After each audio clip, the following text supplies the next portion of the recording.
Елімізде жыл басынан бері 332 адам вирусты гепатит жұқтырған. Қоғамдық денсаулық сақтау ұлттық орталығының мамандары бұл былтырғыдан 2,5 есе аз деп отыр. Бірақ солай екен деп аурудан төнетін қауіпсіз елді деуге келмес. Жалпы гепатиттен қалай сақтанған жөн? Әріптесім Айнұр Қуатқызы жауап іздеді.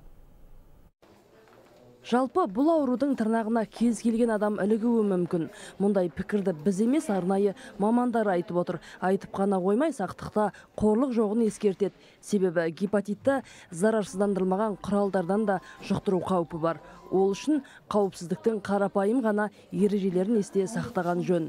Кез келген рұқсаты жоқ косметологиялық салондарда, мысалға жаңағыдай терінің тұтастығын бұзу арқылы жасалынатын әртүрлі татуаж, пирсинг дейміз, сондай емшараларды кез келген жерден алуға болмайды. Залалсыздандыру ережелері сақталу керек, жеке бас гигиенасын сақтауға жағдай жасалу керек, сапалы ауыз сумен қамтамасыз етілу керек.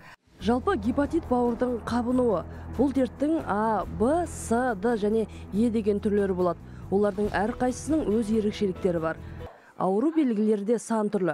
Алғашында дене әлсіздікке бой алдырып, бас, оң жақ қабырғаның ауруы, буын қабынуы белгілері болуы мүмкін.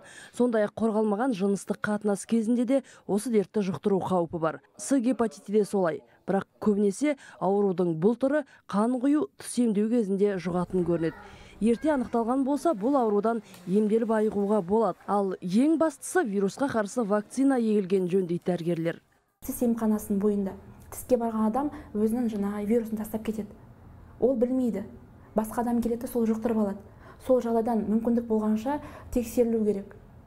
Ол жаңағы тіс емханасының жұмыстарын қаншалықты дезинфекция, нелердің, приборлардың қаншалықты зарарсыздандырылған мүмкіндік бойынша тексеріп отырған дұрыс. Көп жағдайда ол жасқа қарап атқан жоқ қазір. 5 жастағы балада, 10 жастағы балада, 90 жастағы кісілерде жұқтырылып жатыр. Б және С гепатиттерін дәрігерлер үнсіз ауру деп те атайды екен. Өйткені олардың белгілері көбінде байқала қоймайды. Дер кезінде анықтап емдемесе, бауыр қатты зақымданып, обырға әкеп соқтыруы мүмкін. Айнұр Қуатқызы, Ерзат Сайтхан, Ерлан Наурызбаев, Хабар 24.